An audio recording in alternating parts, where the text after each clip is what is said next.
Hey, I'm Vernon Philton, Senior Editor at Bike Magazine, and we're at Bike's 2015 Bible of Bike Test here in Bend, Oregon. We're coming to you from the Crow's Feet Commons, and today we're checking out a pretty exciting bike. It's Ibis's third generation Mojo HD. It's completely redesigned from the ground up. We keep talking about bikes getting a little slacker, getting a little longer in the top tube, a little bit lower. That's what's happening here. But there's a lot of other really cool things about this bike.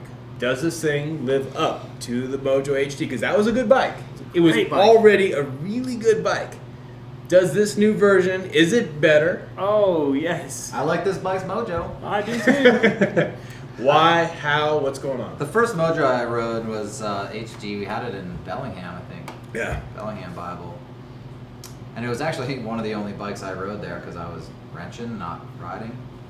And, oh my God, that bike impressed me. It was so good.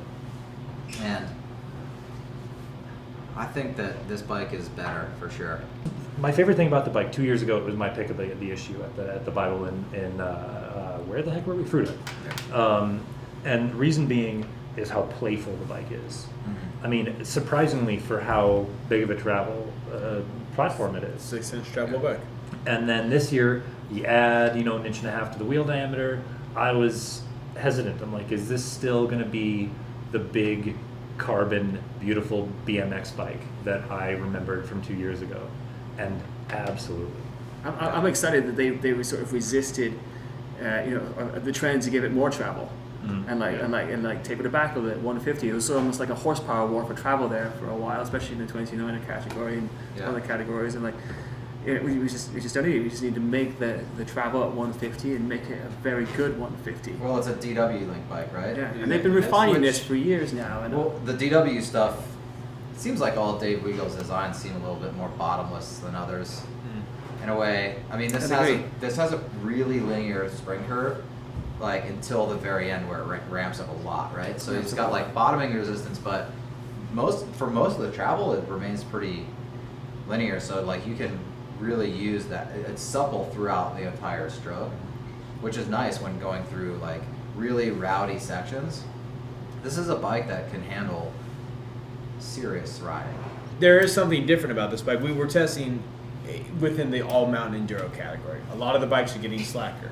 We're seeing 65, 66 degree head angles. Yeah. This bike is not that bike. What did you guys think of the geometry? Did that work for you? Oh, I loved it. Yeah, I think I wrote in my notes that this bike is good for like every rider, right?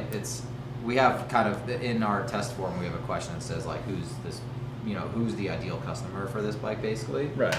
And it's everyone. I mean, I guess only a like full-on cross-country race type person wouldn't like this bike, and even if they got on it, they would still probably like it a lot. It's a bike that can accelerate really quickly. It's got tons of traction on the climbs, and it goes downhill really aggressively, even with that relatively steeper head tube angle. Are there any weaknesses? Nothing's perfect.